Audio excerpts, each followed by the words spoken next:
Yeah, youngster, what I can tell you is staph infections are no joke, right? Like to someone who's never gotten them, they might seem absurd or weird or whatever, but they are rampant around wrestling rooms and everything else. And it's why hygiene is so important. So let me tell you a little story. I've been in prison the first time. And, needless to say, I grew up with a life where I wasn't guided very much. And the less you're guided when you're young, the less you really know or care about hygiene.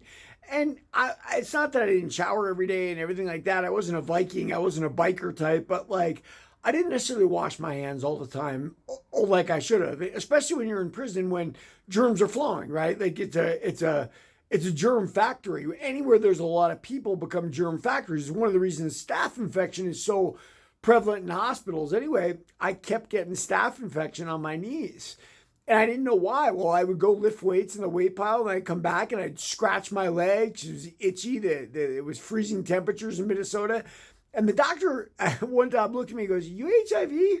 And I almost freaked out, right? He goes, "Have you slept with prostitutes?" And I had actually spent the last, I don't know, like 5 years of my life sleeping with prostitutes. So I was so terrified and I thought I was HIV. I'll tell you, it was one of the things that kept me from fighting. And of course, I was not HIV, go figure. But I didn't understand how important that type of hygiene was. So I'll tell you something else.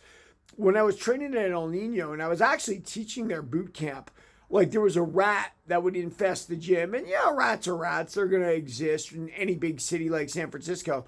But then what I started noticing conspicuously, they simply weren't keeping up on mopping the mats. And the mats got grosser and grosser and grosser. And how do you explain that? Look, Gilbert was a kid, guys. All the things I say about them and whatnot, keep in mind he's a 27-year-old kid, got out of wrestling and went straight into a pro sport because it was a new sport. So he was able to be a superstar, pound for pound in the world. But that type of immaturity doesn't lead to taking precautions like cleaning mats, right? I know at his new gym, like respect the mats, clean the mats became a real big motto of his. It was because he let his other gym go to straight hell because he didn't take care of those mats. And that's how staph and ringworm and other diseases like that spread. So hearing Justin Gaethje got it is very sad, right? Like that's a bad thing. It is a full-blown injury. For people that think it isn't, well, you're wrong, right? Like staph infections affect how your body's going to perform and everything else. It's not a matter of just covering it up and you're good to go. No, I don't think so. Like your body is not functioning 100% because it's fighting that infection. Yeah, and staph infection is no fun. I've had it everywhere in prison, like all over pieces of my body, and it's disgusting. But if as long as you keep yourself entirely cleanly, you'll be okay. Tough thing to do if people aren't cleaning the mats at the gym. And there you go. Everybody like and follow for more on the Fight Game.